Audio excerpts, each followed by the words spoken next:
So the main thesis to me with this book is that you gotta trust your guts. You gotta trust your instinct because it knows stuff that you are not aware that you know. And I like the definition of intuition that they say here. It says intuition is knowing without knowing why you know. And it's a good definition. Do I believe it?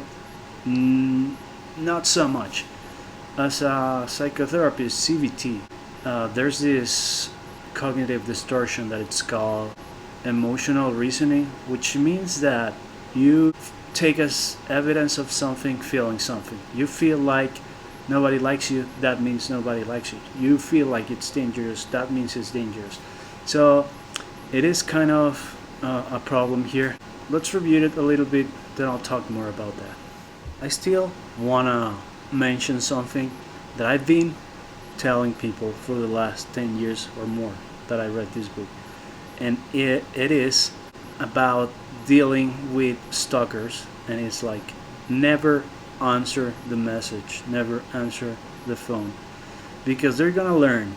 If you answer after 20 messages, they're gonna learn, okay, it takes 20 messages to get a response. So if you know a little bit about behaviorism, you're gonna know that either you always answer and then stop answering so you can extinguish that response, or you never answer at all. Because if you answer sometimes, it's gonna be this intermittent reinforcement like the slot machines. So it's gonna take a lot to extinguish. And worst of all, you gotta think about something that they don't mention here explicitly in the book, but there's something called extinction burst. And what it means is like when you're not getting a response, like you start to try really hard to get that response, like a kid doing a tantrum. That's an extinction burst, and it's gonna get worse and worse and worse. And if you give up, if you give in, you're gonna reinforce that bad behavior, that extreme bad behavior. If you're not answering a message and then this person starts calling you like ugly or whatever, and then you answer, you're gonna reinforce that behavior. And it's something that I've seen happen, especially with women. And this book, it's kind of like especially to help with, but it's for everyone. But I've seen this, like a lot of popular girls or women on social networks, social media, they get a lot of messages. They don't answer. But then comes this guy, and this guy insults them. And what it does? Well, they feel hurt. They feel like they have to say something. And they respond. They attack him. And this guy says, okay, they got what they want. Now they are part of your lives. So you are giving them what they want. You gotta remember, in behaviorism or classical conditioning or operant conditioning, a punishment is not hitting, it's not screaming, it's not insulting. A punishment only is a punishment if it decreases the probability of a behavior to happen again. So these girls, they're trying to punish, but what they're doing is they're giving some positive reinforcement. And what is a reinforcement? Something that increases the probability of a behavior happen. So when they answer, they are reinforcing this behavior. So that's really important. Something that I also think that is useful that he talks about is stuff that stalkers use. But you know, I think we all use them, but it's really important the context. And he mentions this context is really important. So I'm gonna mention these techniques that people use to manipulate. Maybe you can recognize them. And the first one is force teaming. What this means is that people that you have no relation with, strangers even, they come and they try to make teams with you, like they force it, so you feel like closer to them. Like, oh, we gotta help this thing, or he makes an example of, oh, we gotta feed the cats or whatever. So you gotta be on the lookout for force teaming too soon. Like, of course, when you have a couple or a significant other, it's okay. Like, you use this. Like, we gotta do this. We gotta do that. that's why context matters. Okay, so you gotta look out for that. Something that I really like that he mentions is something that I thought it by myself, and it was this happened to me while I was watching True Detective season one. So that made me think about the difference between being a good person and being a nice person. And I thought that, okay, we as people tend to reinforce or reward nice people, even though you can be nice and you cannot be good. Nice is a tool, get people to like you. But when you're good, it doesn't matter if there's people around you or not. So niceness and charm is something that they use. They're really charming, as they said with psychopaths on the Mask of Sanity. They believe they're charming, so they're like really nice. That's why we get this repulsion toward people that are extremely nice. It's like, okay, I don't believe that. They're trying to get something from us. And I never thought about that. That's really important, I think. Another thing that he mentions is too many details. And this is something I also read in a book about lies. When people are lying, they are trying to convince. When people are telling, they're not trying to convince. So they just say whatever. Like, I went to see my mother yesterday. If it's true, you just say it like that. But if you're lying and you feel nervous, we gotta remember about theory of mind. And we try, oh, I went to see my mother at 2, and we were there like watching the TV and all this stuff that it's needless to say. You can see this in Breaking Bad. If you see Walter White, I used to get this like, oh my god, just shut up, Walter. He was like explaining so much when he was lying. That, well, anyway, that's important. Too many details that try to distract you and make you forget, and they don't even let you process one.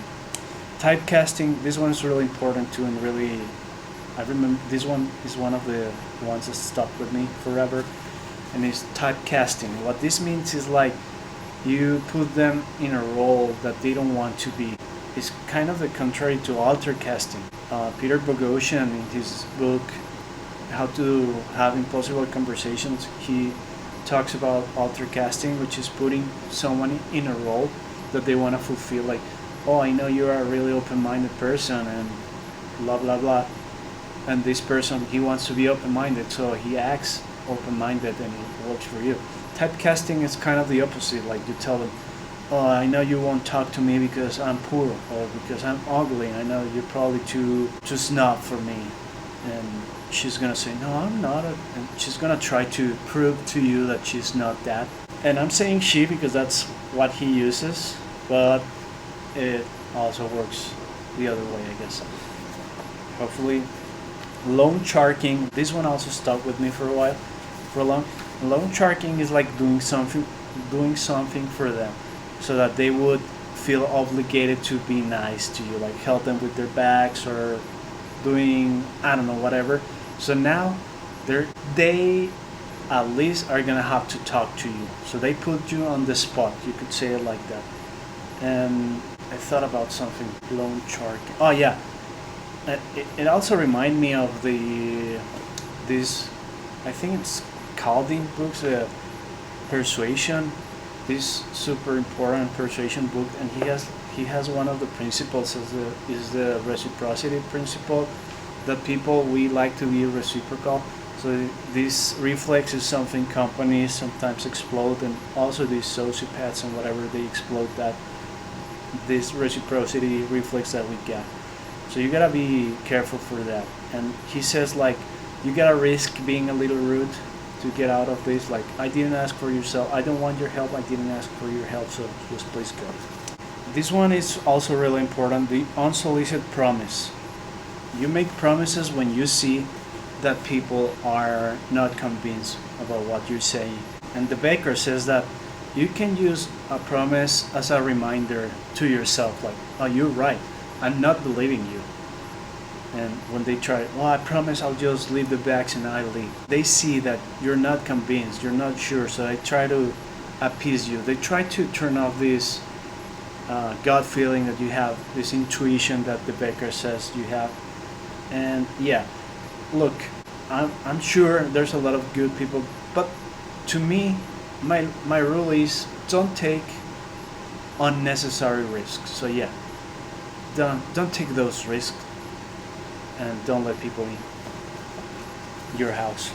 One of the most important ones is probably taking not taking no for an answer. Like, no, it's okay, I don't need your help, and oh my god, I'm gonna help you, and I'm gonna help you. This is one of those things that you gotta be on the lookout for. So what's the they say that the solution for this is no, it's a verb. It's a complete no, it's a complete sentence. You gotta be sure about it. You gotta say no, I don't want it. Because if they say, oh, I would, but no, they see it as weakness and they're gonna try to get in. And one of the other things that it stuck with me for all these years is it's something about the no. And it's like when somebody like a stalker or somebody is trying to get you to go out or whatever, you if you don't want to, you gotta say no. Definite no. You don't have to explain. Because they said the Becker says that when you say like, oh, I would, no, because I have a boyfriend, or no, because I'm busy, what they hear is, okay, when I break up or some other time, and they're gonna take it like that. They're gonna stick around. So it's better to say no, even if you feel a little rude. You gotta say no, I'm not interested. Thanks. Not no explanation. And look, there's a lot more, but to me, I gave you the most useful stuff. So I wanted to close with this cognitive distortion thing, emotional reasoning, which is that I got this conflict with this book because it is like, okay, no, we as humans, we tend to do these type 1 errors, which is false positive. We assume there's danger, there's threat when there's not, because it's useful in our evolutionary. It's useful, it's adaptive to think that there's a tiger behind the bush, that thinking it's a wind when it's a tiger. Because if you make the first mistake, you're just going to be scared and go away. But if you make the type 2 mistake, which is a false negative, you're going to die. So our brains are designed to make type 1 mistakes. We are designed to think that there's threat when there's not. So what I think, it's like you gotta find the equilibrium. You gotta know that, yeah, sometimes you're gonna feel scared, but I guess the main point is what I said. Don't take unnecessary risk. And yeah, the majority of people are not evil.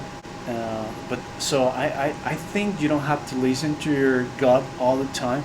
He says that sometimes, yeah, there's, and he's right about this. Sometimes we perceive stuff that it's out of place and we don't notice. Like, for example, if somebody appears to you in a underground parking spot, it's like, okay, what are you doing here? Why are you approaching women? Stuff like that.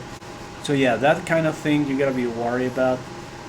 But also, well, I got this conflict because what I do, I help people to notice that their brains is gonna tell them this is dangerous.